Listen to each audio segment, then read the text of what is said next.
Hey there, welcome to Film in the Blink. My name's Ian, I watch a lot of movies. Here's everything I watched this month. I started the month off with 1943's Casablanca, written by Julius Epstein, Philip Epstein, and Howard Koch, and directed by Michael Curtiz. The best screenplay of all time? Check. The best black and white cinematography of all time? Check. A character violently butt-chugging to earn his way into a party? Sadly, no check. I guess Casablanca still has some things it can learn from the hit 2018 motion picture Blockers. Sad, but just for old time's sake, 5 stars. Up next, some CompUSA visibility in The Smashing Machine, written and directed by Benny Safdie. When I first saw the trailer for this, I thought, yes, finally a boxing movie about an aggressively unstable guy. Then I realized that was every boxing movie ever and wrote it off, but Benny Safdie and some long shot Oscar chances piqued my interest enough to see it. It hit virtually all of the predictable beats, save for a more introspective climax than I was expecting, so for that slightly more intriguing ending, I'm gonna bump this up from 2.5 stars to 3 stars.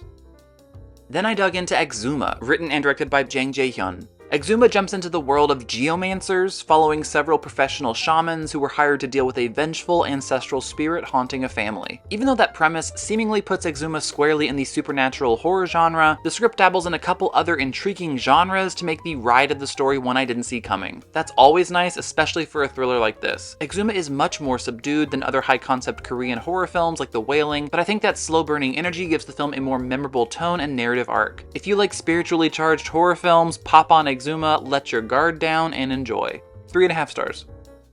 Up next, some Caribbean spooks with 1943's I Walked with a Zombie, written by Kurt Siodmak and Ardell Ray, and directed by Jacques Turner. Between this and Cat People, Jacques Turner knows how to squeeze the most sumptuous black and white cinematography out of his films. I Walked with a Zombie is probably the most I've dreamily muttered "that shot" over and over during a film in a good while. Plot-wise though, Scooby-Doo on Zombie Island did it better. 3 stars.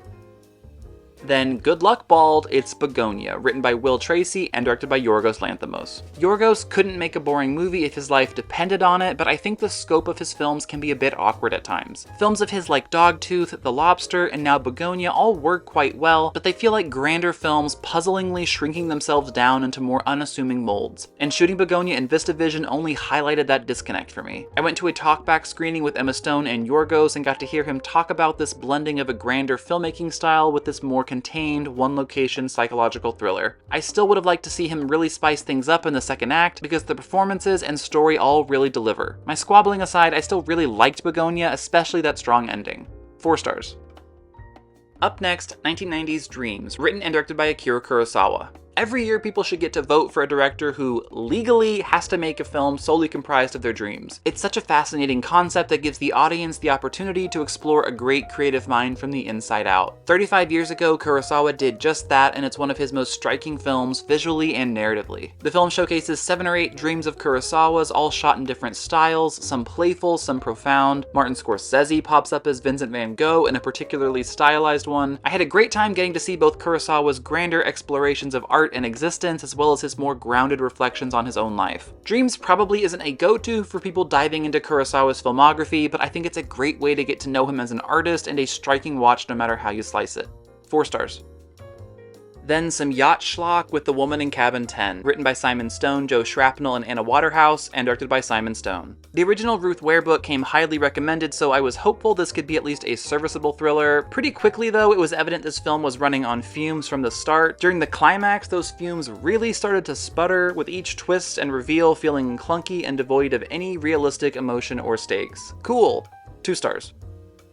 Up next, Hide Your Groceries, it's 1981's Possession, written by Andrzej Żuławski and Frederick Tootin, and directed by Andrzej Żuławski. Possession does a lot over its runtime. It turns white-walled rooms into some of the most unsettling horror movie sets, it normalizes drowning yourself because someone comes over to your house, and most importantly, it provides an insane amount of runway for Isabelle Adjani to lose her ever-loving mind, one freaky scene at a time. She won Best Actress at Cannes that year, and rightfully so. Her unhinged physicality and relentless ability to take herself to nightmarish parts of the human mind is a startling combo that shows how dedicated she is to her craft. On the whole, Possession is the kind of baffling film that begs for a rewatch to try and make more sense of everything, and while I'm sure I'll sneak in a rewatch before long, I didn't connect with it on a meaningful level like I hoped I would. I'm mainly just really impressed by the craft and power of the film. 4 stars.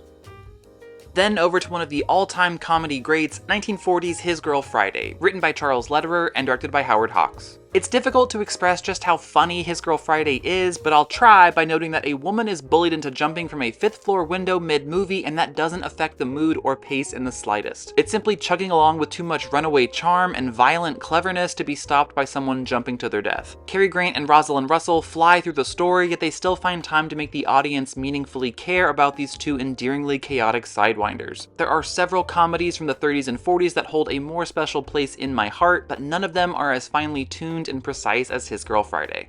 4.5 stars. Then Luca, you messy bitch, it's After the Hunt, written by Nora Garrett and directed by Luca Guadagnino. After the Hunt asks some important questions like who gave the social network a Valium. Julia Roberts slow blinks and stumbles her way through a fire hose of a film that hits some of the rhetorical targets it's aiming for, but more notably misses a lot as well. I also wasn't sure what was going on with the framing in this. There were a lot of awkward shots that either felt overly distant or oddly centered. Not really sure what the point of that was, and it distracted a good amount for me. 2.5 stars. Then he's anti-fire and pro-grunts. It's 1931's Frankenstein, written by Garrett Fort and Francis Edward Farrago, and directed by James Whale. Ladies, has your man ever said he needs space and then taken a boyish friend to his mountain getaway to do their secret experiments? If so, he's probably just pulling a Frankenstein. I'm a bit burned out on these classic monster movie tales getting reinvented and reimagined, but I thought before I saw Guillermo del Toro's new version I should watch the OG film, and I'm really glad I did. Its economical runtime and stylish use of production design and makeup really make it easy to love, and fun fact, the trademark makeup look of Frankenstein's monster entered the public domain a few days ago, so go nuts sticking old neck bolts into your student films. 4.5 stars. Then Tron's Gone Wrong in 2010's Tron Legacy, written by Adam Horowitz and Edward Kitsis and directed by Joseph Kosinski. Let's be very clear, the original Tron is, on its best day, an okay film, so the bar for a sequel was not high in the slightest. Then Tron Legacy came along and said, hold my beer. There are a lot of elements of the original that you could reasonably take apart and extensively retool, but the character of Tron himself wasn't one of them. However you slice it, Tron was the heart of, wait for it, Tron. Exiling him in the sequel to a masked, silent role in favor of Olivia Wilde fumbling her shell of a part with a sharp bob and a prayer is just dumb. But hey, at least they won't entirely remove Tron in the next sequel, right? Right? 2 stars.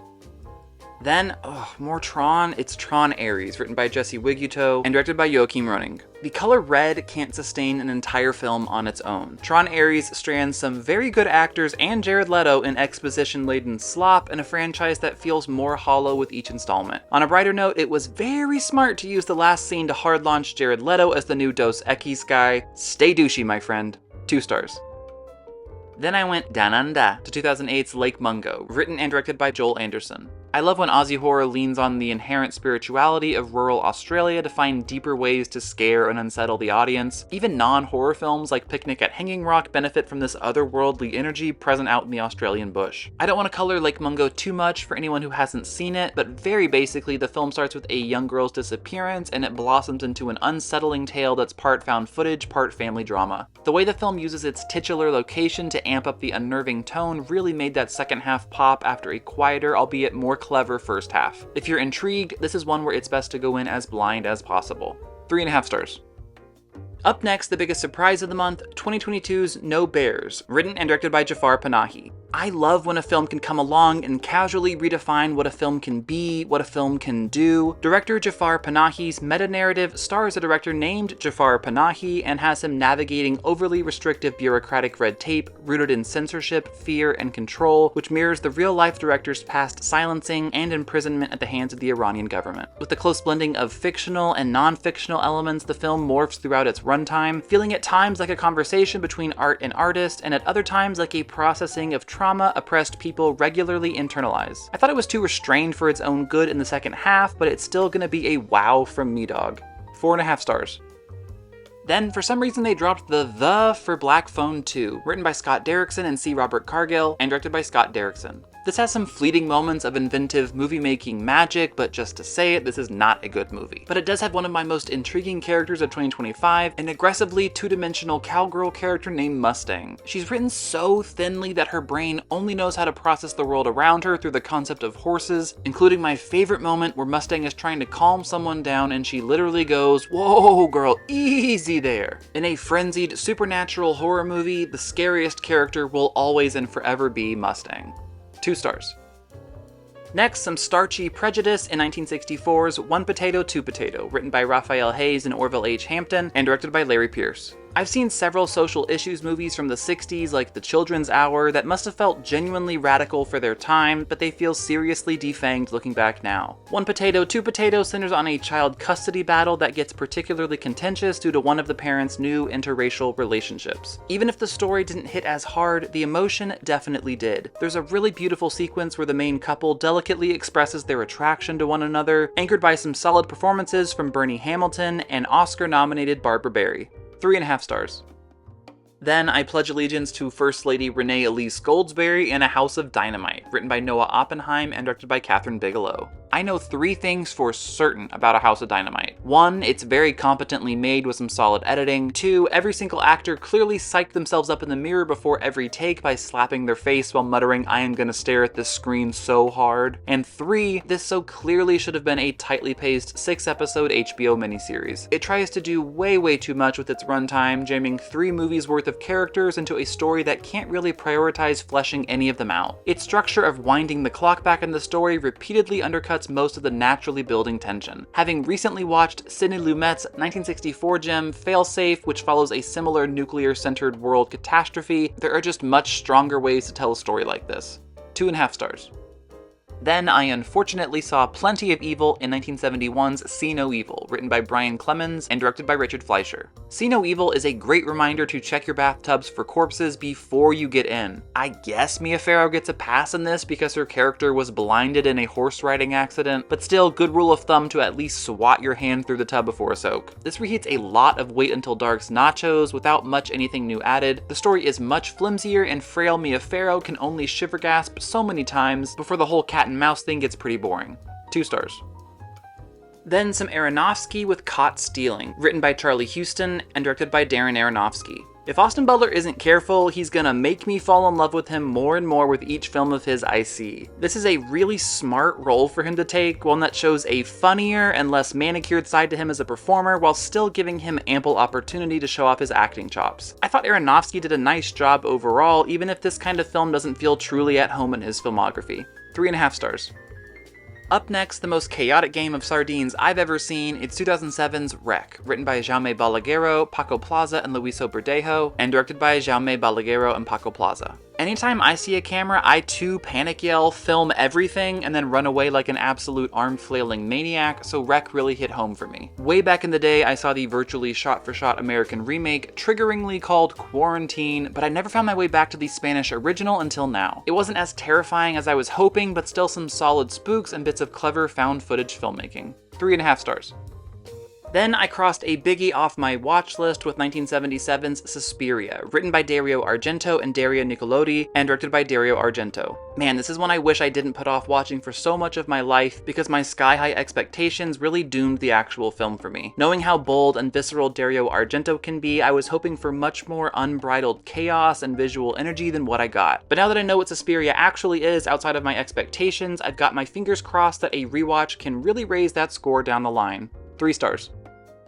Then I Wish I Was Born to Run Away from Springsteen Deliver Me From Nowhere, written and directed by Scott Cooper. I saw this solely to cross every possibility off my Oscar radar, but seeing how majorly this has dropped off in the awards conversation, I kinda wished I skipped this. I don't have much of a connection to Bruce beyond his mainstream hits, so I wasn't expecting this to wow me, but geez, this movie has so little going for it. There's an 8-ish minute chunk in the middle where things work kind of nicely, but otherwise it's a gruff, raspy slog. 2 stars. Up next, after the thaw of a slutty winter, comes 1960's The Virgin Spring, written by Ulla Isaacson and directed by Ingmar Bergman. Until the last 15 minutes of this, I was very underwhelmed. It felt more like a short story, stretched to feature length with a heavy dose of philosophical wandering. Of the Bergman films I've seen so far, it's definitely got the least personality and memorable qualities. The last act sheds light on the meaning behind the title and recontextualizes what came before in a more intriguing way, just enough for me to bump this up to 3 stars. Then I watched 2008's Let the Right One In, written by John Ajvide Lindqvist and directed by Thomas Alfredson. On paper, this kind of movie should be a home run for me, but it was just okay. I really have no idea why I didn't like this more. It just felt lifeless, no pun intended. I did like the cinematography, and that title has a lot of meat on the bone. 2.5 stars. Let me know in the comments, what are your thoughts on these movies? Any others I should check out? Have you ever violently butt-chugged to get into a party? Also, stay tuned for other great commentary videos, reviews, video essays, and more. You can check me out on Letterboxd at Cineramadome24 or on TikTok at Film in the Blank. I appreciate you liking and subscribing. See you next time.